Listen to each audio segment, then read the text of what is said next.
ஜெபங்களுக்கு பதில் வருவது இல்லை. யோசித்து பார்க்கணும். அநேக நேரங்கள்ல உண்மையான பிரச்சனை என்னன்னே தெரியாம நம்ம பாட்டுக்கு வந்து உபவாசம் பண்ணி ஜெபிச்சாலும் அந்த ஜெபத்துக்கு என்ன செய்யாது, பதில் வராது. தாவீது ராஜா பயங்கர விசுவாசம் உள்ள ஒரு ராஜா என்ன செய்யறாரு, குழந்தை சாக போவதை நினைச்சு என்ன செஞ்சாரு, உபவாசம் பண்ணி ஜெபம் பண்ணாரு. இந்த ராஜாவோட ஜெபத்துக்கு என்ன செய்யல, பதில் வரல. ஏன்னு சொன்னா அந்த குழந்தை எப்படி பிறந்த குழந்தை, ஆபத்தினால வந்த ஒரு குழந்தை, அடுத்தவனுடைய மனைவியை அபகரித்து கொண்டு அதன் மூலமாக பெற்றெடுக்கிற ஒரு குழந்தை. அப்படிப்பட்ட ஒரு காரியத்துல ஆண்டவர் ஜெபத்துக்கு பதில் கொடுப்பார் அப்படின்னு சொல்லி நினைச்சா அது என்னது, முட்டாள்தனம்.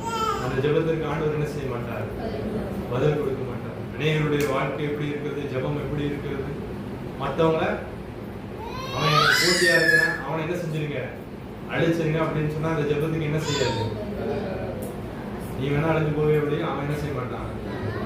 மற்றவங்க யாரையும் அப்படி என்ன செய்யக்கூடாது. எனக்கு வேண்டியது எனக்கு என்ன செய்யுங்க.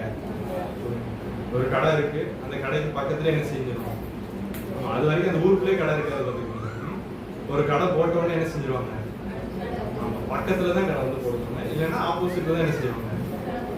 இவங்க ஒரு ஆஃபர் கொடுத்தா அவங்க டபுள் ஆஃபரா என்ன செய்வாங்க, கொடுப்பாங்க. இது உலக இப்படிதான் நடக்குது. இந்த ஊர் உலகத்துல எல்லாரும் என்ன செய்யுது, இந்த ஒரே மாதிரி கடை தான் அந்த பக்கம் பக்கமா என்ன செஞ்சு வச்சிருப்பாங்க.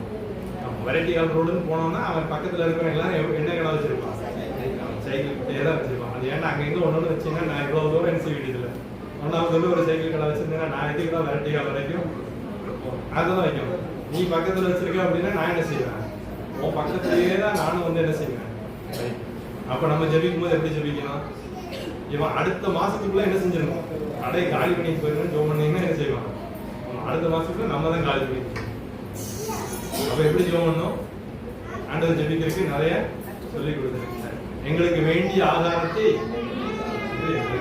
எனக்குன்னு அந்தனுள்ள அப்பத்தை என்று எங்களுக்கு எனக்குன்னு வச்சிருக்கிறத என்ன செய்யுங்க எனக்கு கொடுங்க. அவனுக்குன்னு வச்சிருக்கிறத தாராளமா என்ன செய்யட்டும், சாப்பிடட்டும். அவன் பக்கத்துல கடை வச்சிருந்தா நமக்கு என்ன பிரச்சனை, அவன்கிட்ட போறவங்க போகட்டும். ஆனா நமக்கு வரக்கூடியதுல ஒண்ணு என்ன செய்யாது, குறைவு படாது. உங்களுக்குன்னு வைத்திருக்கிற ஆசீர்வாதங்கள் கண்டிப்பாக உங்ககிட்ட வந்து சேரும். அதை ஒருத்தனை என்ன செய்ய முடியாது, கொடுக்க முடியாது. ஒருத்தனை அபகரிக்க முடியாது. அது ஆண்டவர் உங்களுக்கு என்று நியமித்து வைத்திருக்கிறார்.